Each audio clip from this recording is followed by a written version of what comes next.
नमस्कार स्टूडेंट। हमने पिछले क्लास में राजनय के प्रकार के बारे में जानेंगे। आज हम जानेंगे विश्व के विभिन्न देशों, जितने भी देश हैं जो मुख्यतः अंतर्राष्ट्रीय राजनीति में जिसका व्यवस्था बेहतर है, जिन्होंने राजनीतिक दृष्टिकोण से बेहतर व्यवस्था की स्थापना की है, या अंतर्राष्ट्रीय राजनीति में जिसका प्रभाव बेहतर तरीके से है।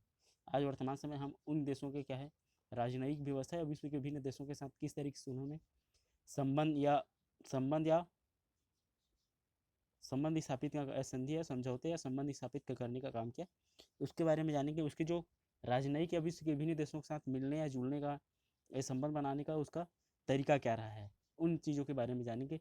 तो जब से राज्य की उत्पत्ति हुई है तब से राजनय की जो प्रक्रिया है विकसित होते आया है। प्राचीन काल से ही राजनय अंतर्राष्ट्रीय समस्याओं को हल करने और विश्व की महाशक्तियों में संतुलन स्थापित करने का एक माध्यम रहा है। वर्तमान में राजनय शताब्दियों से प्रचलित राजनीतिक परंपरा में उत्कृष्ट रूप धारण कर चुका है और अपने प्रारंभिक काल के स्वरूप की वर्तमान में राजनय के जो मूलभूत सिद्धांत है एवं प्रक्रिया है, उसमें बहुत कुछ निश्चितता एवं एकरूपता दिखाई देती है। भले ही हम समस्त देशों के राजनय के कार्य, प्रक्रिया एवं वर्गीकरण इत्यादि को विश्व के प्रायः सभी देशों को एक निश्चित मान्यता प्रदान की है, लेकिन प्रत्येक देश की जो परंपराएं हैं, रीति रिवाज है, मान्यताएं, सिद्धांत, इतिहास और भौगोलिक स्थिति अलग अलग होने के कारण इन देशों की जो राजनय है स्वरूप में भी भिन्नता दिखाई देती है। इसके कहने का मतलब है कि अलग अलग देशों में राजनय संबंधी क्रियाकलापों के अंतर्गत कुछ व्यवहारिक और मौलिक अंतर पाए जाते हैं। इसी को ध्यान में रखते हुए अगर हम देखें तो अमेरिका का जो राजनय है वो लगभग माना जाता है संयुक्त राज्य अमेरिका 1789 में एक राष्ट्र रूप में बनकर उभरा और अपने प्रारंभिक काल में इसने विश्व राजनीति में बहुत कम भाग लिया और 19वीं शताब्दी के अंत तक इसने कुछ मुख्यतः पृथकता की नीति अपनाई और 20वीं शताब्दी के प्रारंभ में इसने कुछ अंतर्राष्ट्रीय सम्मेलनों में भाग लेना उन्होंने प्रारंभ किया। प्रथम विश्व युद्ध के पहले चरण में संयुक्त राज्य अमेरिका ने इस युद्ध में शामिल हो गया, जिसके परिणाम स्वरूप ये निष्कर्ष निकला कि मित्र राष्ट्रों की विजय हुई और प्रथम विश्व युद्ध के समाप्ति के पश्चात होने वाली पृथकता की जो नीति है उसे फिर से अपनाया और द्वितीय विश्व युद्ध के प्रारंभ होने तक उन्होंने विश्व राजनीति से ज़्यादातर दूर ही रहा, मगर क्या है सुदूर पूर्व में ही उसे अधिक रुचि रही। द्वितीय विश्व युद्ध के प्रारंभ काल में ही अमेरिका को मित्र राष्ट्रों की नीति का समर्थन करना पड़ा और कुछ वर्षों बाद अमेरिका युद्ध में शामिल हो गया। तब से लेकर अब तक विश्व राजनीति में सक्रिय रूप से भाग ले रहा है, परंतु यह समय किसी देश की राजनीतिक विकास के लिए बहुत थोड़ा समय माना जा सकता है, क्योंकि अभी अमेरिका का अंतर्राष्ट्रीय राजनीति उतना ज़्यादा अनुभव नहीं है जितना ज़्यादा विश्व के विभिन्न देशों का क्या है रहा हो। क्योंकि फिर भी क्या है इस दृष्टिकोण से अगर देखें तो यह भी अधिक अनुभव पर आधारित नहीं है। फिर भी क्या है, संयुक्त राज्य अमेरिका एक महान और समृद्धशाली देश है, परंतु इसके राजनय को अगर इतना अधिक सफलता नहीं मिला। अमेरिका के राजदूत सदैव से नैतिकता पर बल देते रहे। उनका विदेश मंत्रियों और राष्ट्रपति के व्याख्यानों से यह बात भली भांति प्रकट होता रहा है कि अमेरिका के प्रथम राष्ट्रपति जॉर्ज वाशिंगटन ने पृथकता की नीति अपनाई थी और उसका विरुद्धारोपण करने का काम किया था। ऐसा करने से उसका उद्देश्य यह था कि अमेरिका की राजनीति और सामाजिक संस्थानों को दृढ़ता मिले। यह तभी संभव हो सकता है जब अमेरिका अपने स्वयं के विकास में व्यस्त रहे और दूसरे देशों को झगड़े में ना फंसे। मगर पृथकता के सिद्धांत को दर्शाते समय वाशिंगटन ने नैतिकता के आधार पर अपनी नीति का समर्थन किया और घोषित किया कि अमेरिका को यूरोप के झगड़े में नहीं पड़ना है। और मुनरो के सिद्धांत को घोषित करने में अमेरिका के राष्ट्रपति का यह ध्येय था कि कोई भी यूरोपियन महाशक्ति अमेरिका महाद्वीप पर आधिपत्य न जमा ले। ऐसा करने से उसकी राजनीतिक स्थिति सदैव के लिए निर्बल हो जाएगी। इसीलिए उन्होंने क्या किया, 1823 में जब मुनरो सिद्धांत की घोषणा की गई तो यह नैतिक आधार पर लिया गया कि अमेरिका अपने महाद्वीपों के छोटे छोटे राज्यों की स्वतंत्रता को स्थापित करने में सहयोग प्रदान करेगा और यूरोपीय देशों को तानाशाही वहाँ पर स्थापित करने नहीं देंगे। तो कहने का मतलब है कि 19वीं शताब्दी के अंत में फिलीपींस को अपना एक अधिकार में लेने के लिए अमेरिका राष्ट्रपति मैकनेले ने घोषित किया कि उनका ध्येय फिलीपींस की जनता को स्वायत्त शासन का परीक्षण देना है। और राष्ट्रपति विल्सन ने 14 सिद्धांतों की आदर्शवाद की नैतिकता पर आधारित एक विचार उन्होंने प्रस्तुत करने की कोशिश की और उसके आधार पर उन्होंने 1919 में पेरिस शांति सम्मेलन में विल्सन ने नैतिक सिद्धांतों पर ही बल दिया और सभी ये सभी पद्धति के आधार पर या उनकी पद्धति के आधार पर भी इस पद्धति का निर्माण कराया गया था। कैटलाग समझौता स्टीमसन सिद्धांतों पर और अटलांटिक घोषणा नैतिकता के सिद्धांतों पर ही आधारित की गई थी। द्वितीय विश्व युद्ध के बाद अगर देखें तो साम्यवादी पद्धति के विरोध अमेरिका के राजनयिक का मुख्य उद्देश्य बन गया और यह भी एक नैतिकता के आधार पर ही किया गया, क्योंकि ट्रूमैन सिद्धांत और मार्शल योजना का भी यही ध्येय था कि संयुक्त राज्य अमेरिका का कहना था कि वह संसार में प्रजातंत्र की स्थापना करना चाहता है और यह तभी संभव हो सकता है जब साम्राज्यवाद का विरोध किया जाए। पश्चिमी राष्ट्रों और साम्यवादी राष्ट्रों के बीच शीत युद्ध का मूल कारण यही माना जाता है, क्योंकि जितने भी साम्राज्यवादी देश है वो क्या करना चाहते थे, साम्यवादी विचारधारा का प्रचार प्रसार करना चाहते थे, और जो देश साम्यवादी का विरोध करता था उसे अमेरिकी सरकार अपने मित्र राष्ट्र समझते थे। इसी के कारण से क्या विश्व के विभिन्न देशों के मध्य क्या प्रारंभ हुआ, शीत युद्ध का आरंभ माना जाता है। और अमेरिकी की नीति के विरोध तत्व विद्यमान था और संयुक्त राज्य अमेरिका प्रजातंत्रात्मक के समर्थक थे और वह पाकिस्तान में तानाशाह का भी समर्थन कर रहा था। वह दक्षिण वियतनाम में सैनिक शासन को भी सैनिक और आर्थिक सहायता दे रहा था। उसका मूल कारण यह स्पष्ट हो गया था कि ये तीनों देश साम्यवाद के विरोध में अमेरिका के साथ दे रहे थे और अमेरिका के राजनयिक का उद्देश्य सभी को संपन्न रखकर साम्यवाद को कुचलना था। अमेरिका इंडोनेशिया को भी सहायता देना चाहता था और साथ ही मलेशिया को भी प्रसन्न रखना चाहता था, परंतु ये संभव नहीं हो पाया और इसी कारण से अमेरिका राजनयिक विफल होता रहा और अमेरिका के राजदूत साधारणतः राजनीतिक प्रभाव के कारण नियुक्त होते थे और वे अपनी प्रतिष्ठा को बचाए रखने के लिए नियुक्त किए जाते थे। राष्ट्रपति के परिवर्तन होने के साथ साथ उनके पदों में भी परिवर्तन आना प्रारंभ हुआ। यह कहा जा सकता है कि अमेरिका विश्व के विभिन्न देशों में भले ही क्या है अपनी जो धाक जमा सका, मगर उसकी जो राजनीतिक व्यवस्था है वो हमेशा से राजनीतिक उसकी जो सोच है साम्यवादी देशों को कुचलना रहा। इसी कारण से उन्होंने क्या है अंतर्राष्ट्रीय राजनीति में, विदेश नीति में, या क्या कहा जा सकता है राजनयिक प्रक्रिया में वो भाग लेना प्रारंभ किया। ये रहा अमेरिका की जो सोच। उसके बाद अगर ब्रिटिश राजनयिक को अगर ध्यान से देखें, उसके बाद आते हैं ब्रिटिश राजनयिक। तो ब्रिटिश राजनयिक को अगर ध्यान से देखें तो ब्रिटिश राजनयिक की पद्धति को विभिन्न विदेशी पर्यटकों द्वारा विभिन्न रूपों से देखा जाता है। कुछ लोगों का विचार है कि ब्रिटिश राजनयिक अवसरवादी, आक्रमणीय, आलसी होते हैं। साथ ही कुछ पर्यवेक्षकों का यह मानना है कि ब्रिटिश राजनयिक ये सहिष्णु, धैर्यवान और विश्वसनीय होते हैं। संकट काल में भी साधारणतः अपना धैर्य के कायम रखने में समर्थ होते हैं। विदेशी परीक्षकों का इस प्रकार से विरोधाभास क्यों बना हुआ है, इसको स्पष्ट करने के लिए बहुत सारे लोगों ने सिद्धांत प्रस्तुत करने का काम किया। कुछ लोगों का तो ये भी मानना है कि ब्रिटिश राजनीतिक इतने चतुर व्यक्ति होते हैं कि वे विदेशी दूसरों व्यक्ति को अपने पक्ष में लेने का काम भी करने का कार्य करते हैं। विदेशी पर्यवेक्षकों का भी एक दूसरा पक्ष ऐसा भी है जो कि ब्रिटिश राजनयिकों को नैतिक भावना को ही एक विरोधाभास का कारण मानते हैं, अर्थात नैतिक आदर्शों पर धारी होने के कारण उनकी दुर्बलताओं का भी आवरण पड़ा है, उसकी सफलता निश्चित हो जाती है। मगर वास्तविक तो यह है कि ब्रिटिश राजनयिक परंपरा नीति के अनेक सिद्धांतों पर आधारित है। ब्रिटिश राजनयिक चूंकि व्यवहारिक अवसरवादी अर्थात अत्यधिक व्यवहारिक भी है, इसलिए उसमें गुण यह भी है कि परिस्थिति के अनुसार से बदलती रहती, जिसका अमेरिकन राजनयिक में पूर्ण रूप से अभाव रहा है। कहने का मतलब ये है कि सामान्य तौर पर देखें तो जो ब्रिटिश राजनय है, ब्रिटिश राजनय ये है एक अवसरवादिता राजनय माना जाता है, जहाँ पर क्या है जिस प्रकार की परिस्थिति निर्मित होती है उसी प्रकार की क्या करने का कार्य करते हैं, अपने कार्यों को संचालन करने का कार्य करते हैं। ब्रिटिश पर्यवेक्षक डॉक्टर कट्टारविड के अनुसार से ब्रिटिश नीति के संबंध में अत्यंत उदारवादी दृष्टिकोण अपनाया। इसके अनुसार से ब्रिटिश राजनय के गुण अगर देखें तो उसे 3 भागों में बांटा जा सकता है: वीरता, यथार्थवादिता और मानवतावादी। उन्होंने स्वीकार किया कि ब्रिटिश नीति आदर्श एवं यथार्थ के बीच मानवता स्वार्थपूर्ण हितों को इधर उधर भटकती है, परंतु इसका कहना यह है कि इसका प्रमुख दोष यह है कि इसके तर्कों पर आधारित नहीं है। जैसी घटनाएं घटती उसी के अनुरूप इंग्लैंड क्या करते हैं, अपनी नीतियों को बदलने का काम करता है। तो कहने का मतलब है कि जो ब्रिटिश राजनय है एक तरीके से देखें तो अवसरवादिता है। वो क्या करते हैं, जिस तरीके से क्या करती है घटनाएं घटती हैं विश्व के विभिन्न रंगमंच पे, उसी प्रकार से अपने आप को ढालने का कार्य करता है। ये तो हो गया ब्रिटिश राजनय। उसके बाद आते हैं रूसी राजनय। तो विश्व के अन्य देशों की राजनीति की तरह भी रूस की राजनीति पर भी विदेश नीति का विशेष प्रभाव पड़ा है। रूसी विदेश नीति का मुख्य तत्व पे अधिक अंतर नहीं पड़ा है। जार सरकार की विदेश नीति का और साम्यवादी सरकार विदेश नीति का मुख्य लक्षण से ही एक ही है। पुराने समय में रूसी सरकारों का यह नीति रही है कि पूर्व और पश्चिम की ओर बढ़े और ऐसे बंदरगाहों को अपने अधिकार में करें जिसमें 12 महीना जहाज चलाया जा सके। कई बार रूसी सरकार ने भूमध्य सागर में प्रवेश करने का प्रयत्न किया और क्रीमिया के युद्ध का यही लक्ष्य था कि सैकड़ों वर्षों तक रूस की कुस्तुनिया पर अधिकार जमाने का प्रयत्न किया। और पूर्वी के प्रश्न पर पीछे ये धारणा थी कि यूरोप के अन्य राष्ट्र इस ओर रूस के विस्तार को रोकना चाहते थे और अपनी भौगोलिक स्थिति से रूस बड़ा प्रभावित हुआ और उसको सुरक्षित रखने के लिए हिमालय जैसे पर्वत उसके चारों ओर नहीं था। इसका क्षेत्र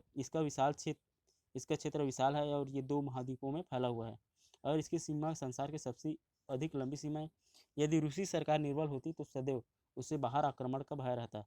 रूस के चारों ओर लगभग 12 राज्य हैं और उन पर राजनयिक प्रभाव डालने का काफ़ी संभावना था। रूस में साम्यवादी सरकार स्थापित होने के कुछ समय बाद ही तक वहाँ पर अपनी विकासवादी नीति को स्थापित रखा गया और जर्मनी और फ्रांस ने यूरोप में और जापान ने एशिया में रूस के बढ़ते हुए प्रभाव को रोके रखा। परंतु 1939 में रूस ने फिर अपनी आक्रमणकारी नीति प्रारंभ कर दी और कुछ समय के लिए वह जर्मन से भी गठबंधन कर लिया। उसके बाद दोनों कट्टर शत्रु बन गए और फिर उसने अफगानिस्तान पर आक्रमण करना प्रारंभ कर दिया। तो कहने का मतलब ये कि अपने आक्रमणकारी और विकास नीति के साथ साथ रूसी राजनयिक का ये भी एक ध्येय रहा था कि संसार में साम्यवाद का प्रचार और विजय हो और उसके चारों ओर साम्यवादी सरकारों का स्थापना किया जाए, जिससे किसी भी प्रकार से उसके विश्व के विभिन्न देशों से या अन्य देशों से किसी प्रकार का भय या डर ना हो। ये उसका रहा है और वो हमेशा अपनी अपनी जो सीमा है उसको या अपने देश को विश्व के विभिन्न देशों से क्या करने के लिए, विदेशी खतरा से बचाने के लिए हमेशा वो साम्यवाद के प्रचार के संबंध में कार्य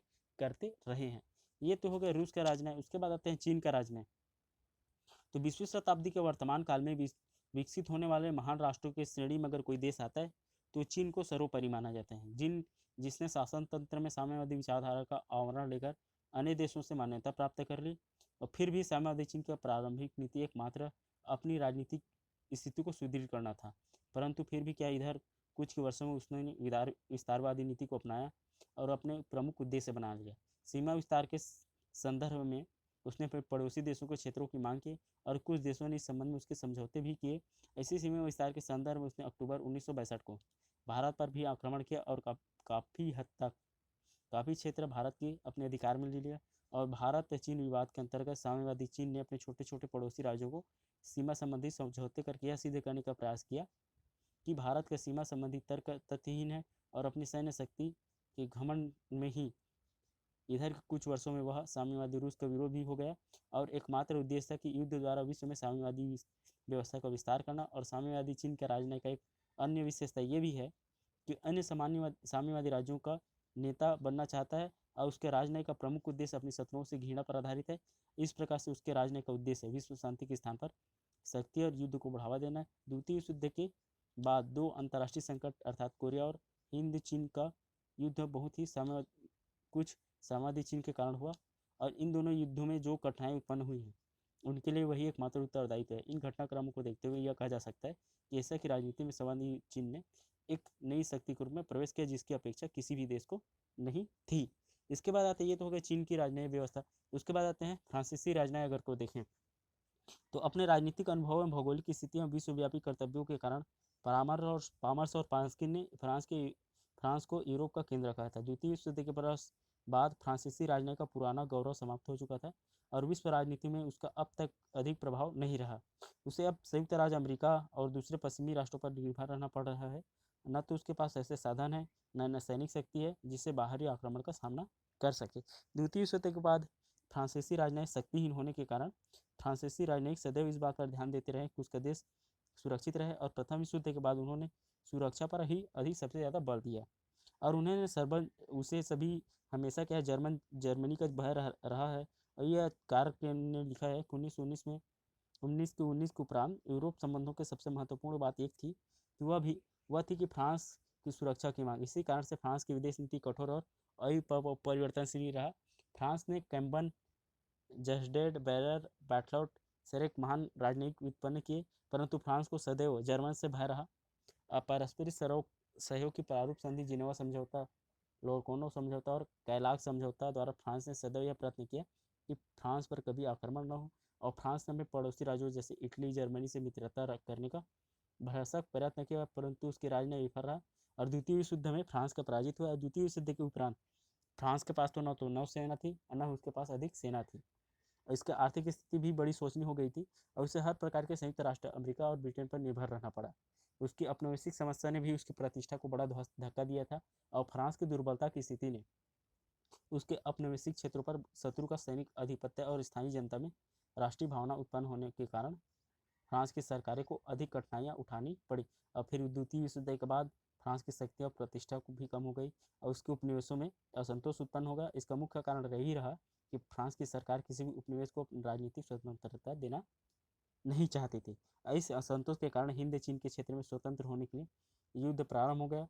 और रॉयसी मैड्रिस लिखते हैं कि फ्रांस अब विश्व शक्ति के रूप में नहीं जाना जाता, बल्कि उसकी हानि इस कारण से नहीं हुई है कि उसको साम्राज्य के बहुत क्षेत्र उसके साम्राज्य से निकल गए। अधिक महत्वपूर्ण बात यह है कि वो क्षेत्र किस प्रकार पृथक हुए। प्रत्येक मामले में फ्रांस को सैनिक कार्रवाई करनी पड़ी, जिसके कारण से उसकी प्रतिष्ठा को बड़ा धक्का पहुंचा और उसकी बड़ी आर्थिक हानि हुई। तो कहने का मतलब है कि हमेशा वर्तमान समय में अगर देखें तो फ्रांस की जो जो सैनिक शक्ति है, विभिन्न प्रकार की शक्ति, वो कमज़ोर होती गई और कमज़ोर होने के कारण वो अब हमेशा यह चाहता है कि कोई दूसरा देश पे किसी प्रकार का हमला करने का काम ना करे। अगर हमला कर देते हैं तो अंतर्राष्ट्रीय राजनीति में उसकी जो छवि वो बिगड़ जाएगी और संभवतः वो विश्व के अन्य देशों के साथ किसी प्रकार के युद्ध में भाग नहीं ले सकता, या उसके पास इतनी ताकत नहीं है कि अन्य देशों के साथ किसी प्रकार के विवाद में फंसे। ये तो हो गया फ्रांस के राजनय। उसके बाद आते हैं इटालियन राजनय। अगर देखें तो इटालियन राजनय व्यवस्था हमेशा से परिवर्तित ही रही है। कहने का मतलब है कि इटालियन राजनय को मजबूत करने का श्रेय सरडिनिया राज्य के प्रधानमंत्री काउंट काबूर को जाता है। काबूर ने पहले प्रचार तथा इटालियन प्रश्न को अर्थात इटालियन स्वतंत्रता को प्रश्न को समस्त पश्चिमी विरोध के अंतर्गत महत्वपूर्ण ढंग से प्रस्तुत करने का कार्य किया। फिर क्रिमियन युद्ध में रूस के विरुद्ध टर्की, इंग्लैंड और फ्रांस के साथ देकर उन्होंने मित्रता और अंत में फ्रांस के सहयोग से ऑस्ट्रेलिया को परास्त किया। काबूर फ्रांस का साथ देकर उसमें मित्रता और अंत में फ्रांस का सहयोग से ऑस्ट्रेलिया को परास्त किया। काबूर द्वारा जिस राजनय का प्रयोग किया गया था उसी तरह से राजनय का प्रयोग समस्त इटालियन राज्यों के द्वारा भी होता रहा है। अर्थात अवसर देकर कभी एक पक्ष के साथ देना तो कभी अवसर देकर दूसरे पक्ष के साथ देना। ये इटली का नीति का उद्देश्य समझौता वार्ता ऐसी महत्ता पर प्राप्त करना रहा है जो उसकी शक्ति से परे होती रही है। इस नीति से शत्रु और मित्र का स्थान भी परिवर्तित हो सकता है। सुमैन के अनुसार से अगर देखें शब्दों में देखें तो बिस्मार्क के समय में राजनीति में इटली गिदड़ की भूमिका अदा कर रहा था। सियार की भांति वह लघु एवं निर्बल राष्ट्रों को अपने हमले का शिकार बनाता रहा और प्रथम एवं द्वितीय युद्ध के वह विभिन्न शक्तियों के साथ संधिबद्ध होने के पर भी बड़ी देर तक चतुर सियार की भांति यह देखता रहा कि कौन सा पक्ष जीतने वाला है, और जो जीतने वाला पक्ष होता था उसी के साथ वो क्या करना, युद्ध करना प्रारंभ कर देता। तो कहा जा सकता है कि जो इटली का जो राजनय है वो हमेशा से अवसरवादी रहा है। वह चाहता था कि जो देश युद्ध जीत रहा है उन्हीं के साथ क्या करे, वो मिलकर युद्ध में भाग ले, ताकि किसी भी प्रकार से उस पर कोई दूसरा देश कोई दूसरा देश उस पर आक्रमण ना कर सके। तो अंत में देखा जा सकता है, अंत में निष्कर्ष देखा जा सकता है किसी देश के समझौते करने से पूर्व यह बात पे सबसे ज़्यादा ध्यान दिया जाता था कि उसके 3 तरीके से फायदे होते थे। इटालियन राष्ट्र में दूसरे पक्ष के विरुद्ध बनावटी विद्वेष और शत्रुता की भावना को जागृत करना होता था, ताकि विदेशों के विरुद्ध किसी उत्पात मचाए रखा न जा सके। ऐसी सुविधा या वस्तु को अन्य पक्ष से मांगना जिसे लेने में वास्तविक इच्छा तो नहीं है, परंतु छोड़ देने का उस अन्य पक्ष को अभिष्ट प्रतिफल सहज ही मिल जाए। कहने का मतलब है कि हमेशा इटालियन जो राजनयिक व्यवस्था है वो ऐसी रही है जहाँ पर वो हमेशा से क्या करते रही हैं, ऐसी व्यवस्था का निर्माण करना चाहा जिसमें कोई दूसरा देश उस पर हमला करने का कार्य ना कर सके। उसके बाद आता है अगर राजनय अगले देश के अगर राजनयिक व्यवस्था के बारे में देखें तो उसमें आता है जर्मन राजनय। तो जर्मन राजनय वीरतामय अथवा युद्धप्रिय पद्धति रहा है। यह राजनयिक पद्धति का वह परंपरागत रूप से चली आ रही। इसका कारण जर्मन एकता को स्थापित करने का जाता है। जर्मन जाति में एकता लाने का कार्य बिस्मार्क ने अपनी लौह रक्त और भूमि, रक्त और जाति आदि नीतियों के द्वारा पूरा किया। सर चार्ल्स पैट्रिक लिखते हैं कि यह सब बिस्मार्क इसलिए कर सका कि वह शास्त्रों का राजनय का सहयोग करना भली भांति जानता था और ग्रेट ब्रिटेन तथा रूस को मित्र बनाए रहा। चूंकि बिस्मार्क ने जर्मन जाति के सैन्य शक्ति के बल पर संगठित कर दिया था, इसलिए स्वाभाविक रूप से सैनिक राज्य तथा सैन्य राजनय की उसकी अटूट भक्ति हो गई। इसके समक्ष व्यक्ति का कोई मूल्य नहीं रहा और प्रथम विश्व युद्ध के बाद पराजित जर्मनी को पुनः सैनिक संगठित करने का कार्य भी हिटलर ने उपयुक्त नीति से किया था। विश्व विजय की महत्वाकांक्षा के कारण नासियों की सर्वाधिक आस्था सैन्य शक्ति पर ही थी और सैनिक शिक्षण प्रत्येक जर्मन के लिए अनिवार्य था। हिटलर के नेतृत्व में नासियों का सिद्धांत यह था कि यदि किसी को अपने उद्देश्य की प्राप्ति हेतु युद्ध करना है तो शक्तिमान होना चाहिए।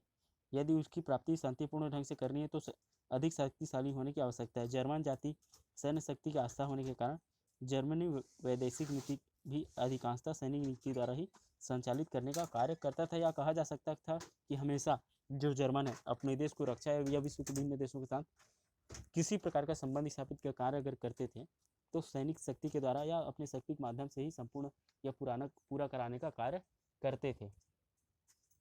उसके बाद आते हैं, अगर ये तो हो गया जर्मन राजनय, उसके बाद आते हैं संयुक्त राष्ट्र का राजनय। तो संयुक्त राष्ट्र में राजनय अगर देखें तो मानव सभ्यता के द्रुतगामी विकास, वैज्ञानिक विकास में विस्तृत विश्व की परिधि को अत्यधिक लघुत्तम एवं संकुचित करते द्वितीय महायुद्ध के धरातल प्रारंभ होने के वाला साम्राज्य का युग कब नाम मात्र के अस्तित्व में विद्यमान है, वह भी कुछ दिनों के लिए, परंतु इसका तात्पर्य नहीं कि मानव बहुमुखी समस्याओं का समाधान हो चुका है। विभिन्न राष्ट्रों के मध्य वैचारिक मतभेद अभी भी उत्पन्न है और विश्व के विभिन्न देशों के मध्य क्या अभी भी समस्याओं को जूझने की तरीके या समस्याओं को निकालने का राय देख रहे हैं। विश्व राजनीति में संयुक्त राष्ट्र व राजनय के विषय पंडित जवाहरलाल नेहरू ने कहा था कि संयुक्त राष्ट्र एक महान तथा शक्तिशाली संस्था है। इसकी घोषणा पत्र में जो उद्देश्य एवं आदर्श लक्षित किए गए हैं वे इतनी सुंदर भाषा में लिखे गए, उससे श्रेष्ठ उद्देश्य लिखना संभव नहीं हो सकता।